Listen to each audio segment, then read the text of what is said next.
ಮನಸ್ಸನ್ನು ನೋಯಿಸದೆ ಮನುಷ್ಯ ತನ್ನ ಆಯುಷ್ಯವನ್ನ ಅಂತಕಾಲದವರೆಗೆ ಜೀವಿಸ್ತಾನೆ ಅನ್ನೋದಕ್ಕೆ ಯಾರಾದರೂ ಸಾಕ್ಷಿ ಇದ್ದರೆ ಅದು ಪರಮ ಪೂಜ್ಯ ಸಿದ್ದೇಶ್ವರ ಮಹಾಸ್ವಾಮಿಗಳು ಅಂತೇಳಿ ನಾನು ಭಾವಿಸ್ತೀನಿ. ಅವರಿಗೆ ಮಾರ್ಗದರ್ಶನ ಕೊಟ್ಟಿರ್ತಕ್ಕಂಥ ಮಲ್ಲಿಕಾರ್ಜುನ ಮಹಾಸ್ವಾಮಿಗಳನ್ನು ನೋಡ್ತಕ್ಕಂಥ ಸೌಭಾಗ್ಯ ಕೂಡ ನಮಗಿತ್ತು.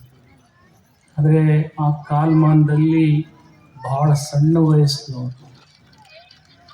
ಅವ್ರು ನಡೆದಂತೆ ನುಡಿದಂತೆ ನಡೆದು ತೋರಿಸ್ತಕ್ಕಂಥ ಶರಣರು ಯಾರಾದರೂ ಆಗಿದ್ರೆ ಈ ಜ್ಞಾನ ಯೋಗಾಶ್ರಮದ ಎಲ್ಲ ಶರಣರು ಅಂತೇಳಿ ನಾನು ಭಾವಿಸ್ಕೊಳ್ತೀನಿ.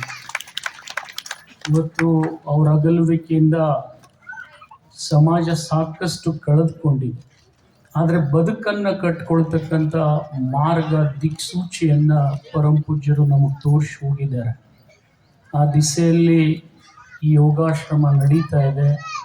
ನನಗನ್ನಿಸ್ತದೆ ಅದ್ರ ಜೊತೆ ನಾವು ಶಾಂತಿ, ನೆಮ್ಮದಿ, ಸಾಮರಸ್ಯ ಮೂರನ್ನು ಎಲ್ಲಾದರೂ ನೋಡಬೇಕಾದ್ರೆ ಅದು ಜ್ಞಾನ ಯೋಗಾಶ್ರಮದಲ್ಲಿ ಮಾತ್ರ ಸಾಧ್ಯ ಅನ್ನೋದು ಇವತ್ತು ಸಾಬೀತಾಗ್ತದೆ.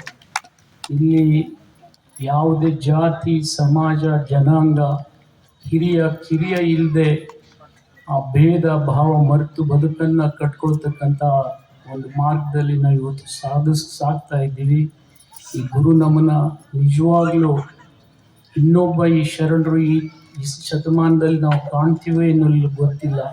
ಆದರೆ ಈ ಕಂಡಿರ್ತಕ್ಕಂಥ ಅನುಭವದ ಆಧಾರದ ಮೇಲೆ ನಮ್ಮ ಭಕ್ತಿಯಿಂದ ಮುಕ್ತಿ ಕಡೆಗೆ ಸಾಗೋಣ ಅಂಥೇಳಿ ನಾನು ಹಾರೈಸಿ ನನ್ನ ಗುರು ನಮನಗಳನ್ನು ಅವರಿಗೆ ಅರ್ಪಿಸಿ ನನ್ನ 4 ಮಾತುಗಳನ್ನು ಮುಗಿಸ್ತಾ ಇದ್ದೀನಿ. ಜೈ ಹಿಂದ್.